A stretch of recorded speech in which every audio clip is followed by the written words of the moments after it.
Hello and welcome. So this is going to be a lore reading. We're going to see what we've learned by, let's see, freeing a Kunari mage, Sarabas, and having them kill themselves, and then investigating a death. Let's see what we got. Nothing in creatures. Items. Talisman of the Sarabas. A simple shape on a leather cord. The uneven polish is not a failure of workmanship, rather the result of an exacting and repeated study by powerful hands. Black glimmers curl just beneath a surface that should be solid, and there are glimpses of a core that seems to be carved from a piece of horn. Gaze for more than a moment, and it seems to stir something in an uncommonly dark corner of the mind, coaxing out a familiar primal emotion, want. It is impossible to say whether Sarabas intended this as a reinforcement or restriction. At the moment, it simply is. This secret thing was never meant for the eyes of another.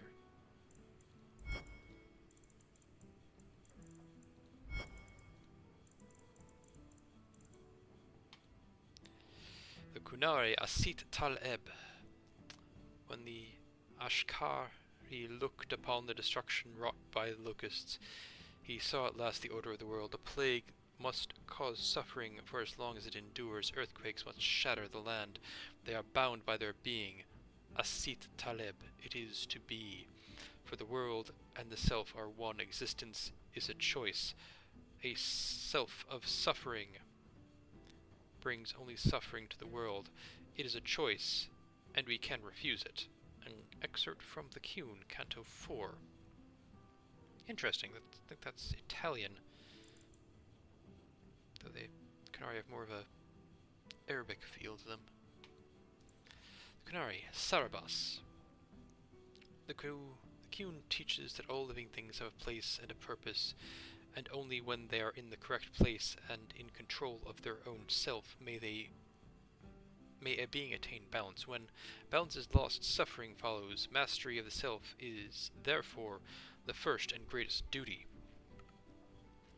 Those born with magic are at a terrible disadvantage, for demons can always rob them of their self. Because of this, the Kunari name them Sarabas, meaning dangerous thing, and treat them with the utmost caution. Sarabas must be carefully controlled by someone else, an Avarad, one who holds back evil, because they cannot truly control themselves. Evil is not the mage, but the loss of the mage's self, and the suffering that inevitably follows.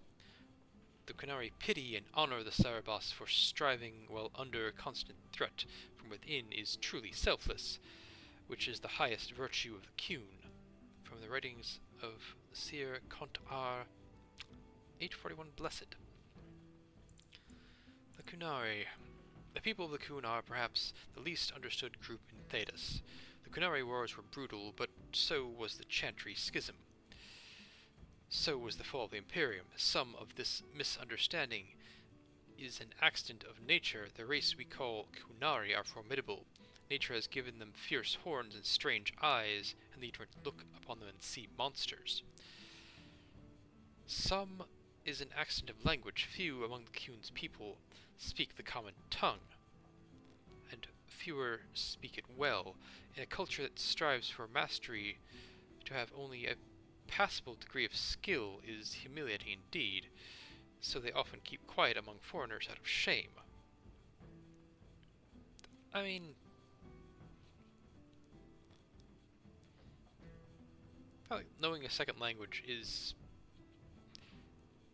I generally see it as being a good thing, but also I recognize the fact that it's not always practical, and imagine for most of history if, like, people live their entire lives within, like, I don't know, like 20 square miles of where they're born, it's entirely possible that they might not encounter anyone who doesn't speak, well, not encounter anyone who doesn't speak their language often enough to make it worthwhile to actually learn a second language. And plus, they might not have anyone around to teach them, if we're talking like Middle Ages and like common farmers. But yeah. extent, admittedly, there are some places in the world where you can travel for many hours and not find anyone who doesn't speak your language.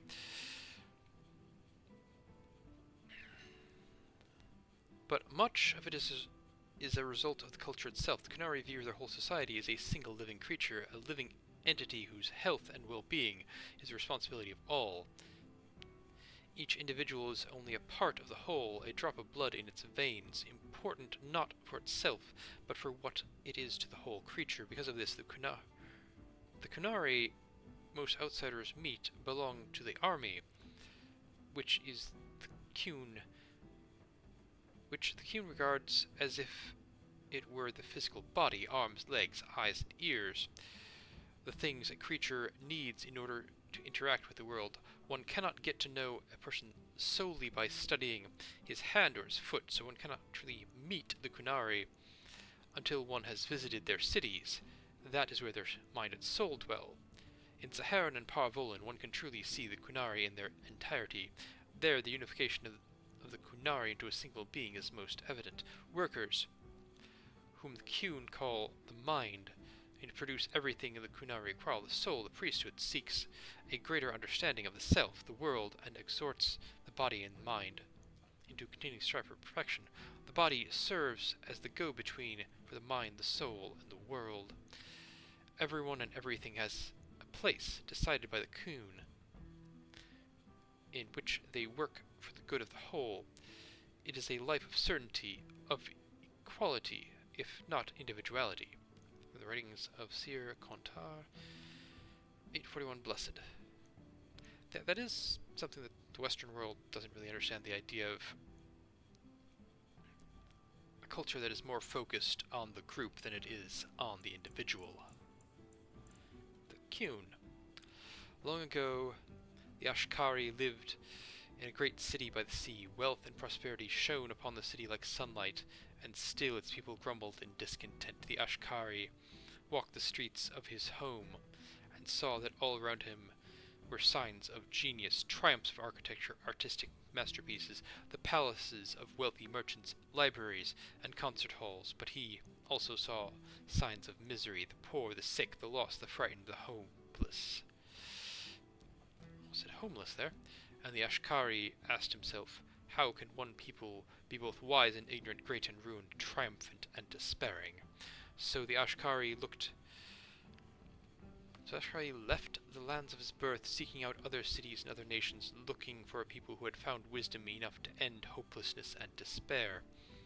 He wandered for many years through empires filled with palaces and gardens, but in every nation the wise, the great, and the mighty, nation of the wise, the great, and the mighty, he found the forgotten, the abandoned, and the poor. Finally he came to a vast desert, a wasteland of bare rock clawing at the empty sky, where he took shelter in the shadow of towering rock, and resolved to meditate until he found his answer or perished. Many days passed until one night, as he gazed out from the shadow of the rocks, he saw the lifeless desert awaken. 1,000 locusts hatched from the barren ground, and as one they turned south in a single wave of moving earth. The Ashkari rose and followed in their wake a path of devastation miles wide. The once verdant land turned to waste, and the Ashkari's eyes were opened. Existence is a choice. There is no chaos in the world, only complexity. Knowledge of the complex is wisdom. From wisdom of the world comes wisdom of the self. Mastery of the self is mastery of the world. Loss of the self is the suffering of choice. Suffering is a choice, and we can refuse it. It is in our power to create the world and destroy it. And the Ashkari went forth to his people from the Qun Canto 1.